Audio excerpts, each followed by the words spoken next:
Halo kakak, berhubung ini adalah kisah novel jadi kemungkinan video dan narasi tidak sama, dukung like, komen dan subscribe kakak, semoga bisa terhibur, selamat mendengarkan.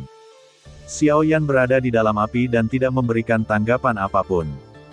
Kekuatan Suruyu, Xiaoyan telah membuat penilaian kasar, dia belum mencapai tingkat keempat, jika tidak, cara untuk menghadapinya mungkin tidak begitu merepotkan. Hanya saja yang mengejutkan Xiaoyan, dia benar-benar memperhatikan formasi tersembunyi di sini. Jika dia tidak memiliki kekuatan jiwa yang cukup kuat, pada dasarnya akan sulit ditemukan.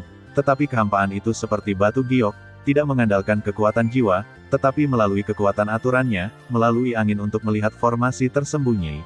Formasi yang begitu menakutkan sebenarnya diatur di sini. Jika saya tidak menyadarinya, saya khawatir saya akan benar-benar memiliki jebakan pamungkas seperti batu giok. Dan dengan lambaian jubah, itu adalah batu pecah yang tak terhitung jumlahnya di hati saya, membentuk batu pecah, kepompong naga, menuju lautan api danau api Xiaoyan, dan siulan angin baja yang pemalu membuat lautan api Xiaoyan semuanya milik angin yang kosong seperti batu giok, dengan aturan. Bahkan perbedaan kekuatan antara Heart of Flame dan Dewa Xiaoyan sendiri masih terlalu besar, dan kekuatan Heart of Flame ditekan. Tetapi pada saat yang sama, Xiaoyan mengangkat tangannya, dan spanduk penindasan jiwa muncul di tangannya. Tiba-tiba, jiwa kehampaan meraung, meledak dengan jeritan yang mengerikan, yang juga merupakan jiwa kehampaan. Hanya melawan Taiksu dia dapat memiliki kekuatan dan pencegahan, dan dia benar-benar membunuh begitu banyak pemborosan Taiksu saya. Suruyu melihat bahwa dia memiliki begitu banyak jiwa dari ras yang sama, tidak hanya dia tidak marah, tetapi dia juga menunjukkan senyum mencibir di wajahnya, dia tidak peduli, Xiaoyan menghina, dan dia mungkin tidak peduli di permukaan. Dan Mei pasti marah di dalam hatinya, selama dia dibimbing sedikit, kemarahan ini akan meledak.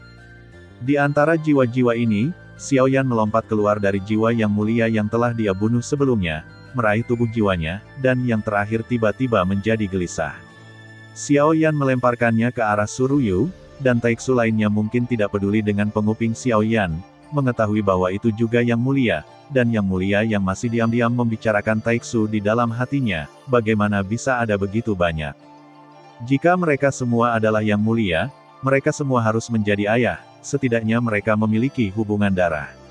Melihat jiwa saudaranya meledak dengan matanya sendiri pasti akan memengaruhi pikirannya untuk menyelamatkanku dan menyelamatkanku, ditambah jiwa ini, dan itu juga membuat suara yang menyedihkan. Sosok Suruyu jelas terkejut, dan itu jelas masih mempengaruhi kulit Qixin. Tiba-tiba, ketika jiwa itu dekat, Suruyu mengangkat tangannya dan melambaikan jiwanya di udara, dan langsung memimpin dalam menempel dan mencuri, mengapa Anda tidak menyimpannya? Sebelum jiwa meledak, dia berpikir dengan harapan Suruyu akan datang untuk menyelamatkannya. Tidak menyangka Suruyu akan menembak langsung dan memusnahkan jiwanya. Meskipun kita adalah ayah yang sama, kamu dan aku tidak saling mengenal. Dalam hati Suruyu, bahkan jika ada kejutan, dia dengan cepat mendapatkan kembali kewarasan di matanya. Komandan Divisi Gale Suruyu masih tidak melangkah ke barisan besar Xiaoyan, tetapi perlahan mengangkat telapak tangannya dari kejauhan, memicu angin kencang, dan seluruh pusat bumi bergetar liar. Saat ini, dia tidak bisa mengatur begitu banyak. Bagaimanapun, tempat ini telah hancur total, dan sekarang menghapus dan mengurangi peradangan adalah kuncinya. Saya melihat seorang penulis drama di ruang yang dibentuk oleh badai tertawa, menekan lautan api Xiaoyan, dan sebelum teater dekat dengan kekuatan penindas yang kuat, itu akan mendorong Xiaoyan untuk berlutut. Namun, pada saat ini, terdengar raungan yang menghancurkan bumi, dan beberapa terumbu air yang dibentuk oleh air sama hujannya dengan tim angin yang menabrak fondasi. Dan tiba-tiba, mereka berdua bubar, pria manusia, apakah Anda ingin pergi dengan raja ini dan melindungi Anda lagi?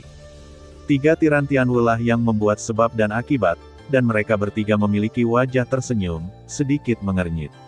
Tanpa diduga, Suruyu memperhatikan formasi ini, meskipun dia memasuki formasi, tidak ada cara untuk mencekiknya dan meledakkan formasi, bahkan jika dia tidak bisa membunuhnya, mereka akan meledak dengan kekuatan luar biasa, dan bahkan menghancurkan bintang ini. Tentu saja, seiring dengan kehancuran bintang ini, ada juga semua pendahulu Taiksu di bintang ini, dan saya ingin melihat apakah saya bisa membunuhnya. Xiao Yan tidak ingin menggunakan bahaya formasi begitu cepat, jadi dia bisa menggunakannya sebagai kartu haul.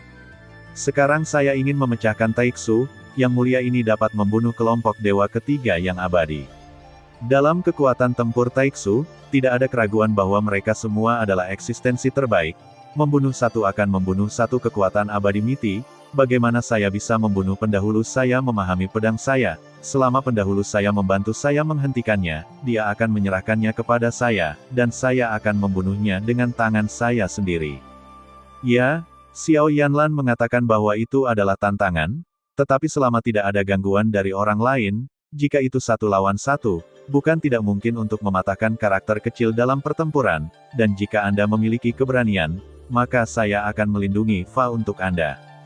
Suatu ketika, Tianwu menatap Xiao Yan dengan mata tegas, dia tidak tahu dari mana kepercayaan anti-inflamasi berasal, dia berani menggunakan keabadian Kaisar dan keabadian Dewa Perang, hanya berdasarkan ini, dia dengan tegas memilih untuk membantu. Xiao Yan mengangguk, jika ini masalahnya, dia akan keluar dari formasi dan melawan Tianwu, dan juga mengikuti Xiao Yan, sehingga sisanya terisolasi dan menarik. Kamu ingin menantang Suruyu denganku? Mata tiba-tiba menatap Xiao Yan yang perlahan berjalan keluar dari formasi seperti orang bodoh. Dia telah menjaga formasi itu, tetapi dia tidak pernah membuat peradangan di matanya. Memang sangat berisiko bagi Xiao Yan, tanpa klon Yuan Shen, kekuatan tempur dapat dikatakan berkurang tajam, tetapi dengan cara ini, dia harus kembali ke sosok aslinya, kembali ke cara bertarungnya sendiri, dan menghadapi musuh yang lebih kuat dari dirinya. Hanya dengan cara ini Xiao Yan benar-benar mengerti, bahkan jika dia bisa buta dalam pertempuran yang sulit dan berdarah, dia tidak akan ragu untuk melakukan apapun. Apakah Anda berani bertarung? Xiao Yan melangkah keluar dari formasi dengan telapak kakinya untuk membunuh 1000 pisau saat ini. Apa yang kamu lakukan? Urusan saat ini adalah Junji, kita sekarang dapat sepenuhnya menjauh dari teriakan anjing yang tidak diikat. Xiao Yan mengabaikannya, rambutnya tidak berangin, dan dia secara otomatis berada di sampingnya. Nyala api 3 warna mengalir seperti air, bumi abadi, bumi tidak berada di puncaknya untuk waktu yang lama. Xiao Yan tinggal di alam ini, dia tampak sangat tenang, tetapi dia sebenarnya sangat haus di dalam hatinya, haus, dan ingin menerobos. Tetapi dia tahu bahwa ketika dia membuat pilihan untuk melepaskan diri dari klon Yuan Shen, Dewa Xiao Yan dapat menembus rasa krisis saat ini dan membuat kegugupan Xiao Yan menyerang, rasa penindasan, rasa krisis dalam hidup dan mati, dan sebagainya. Persepsi memberitahu Xiao Yan bahwa Suruyu di depannya kuat, dan dia memiliki terlalu banyak perasaan yang memberitahu Xiao Yan bahwa dia tak terkalahkan, dan musuhnya terlalu menarik.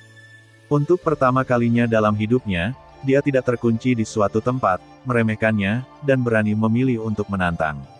Yang mulia, tahukah Anda bahwa yang mulia adalah abadi dari dewa? Ketiga, orang kuat yang telah membuka 4 elemen, gunung, adalah menghancurkan dan membunuh. Saat dia berbicara, Suruyu perlahan mengangkat jari-jarinya dengan rasa krisis yang tak tertandingi, dan tiba-tiba keabadian anti-inflamasi yang menyelimuti bumi tidak terkalahkan. Meskipun dia tidak menerobos keabadian para dewa, dia mungkin tidak bisa bertarung.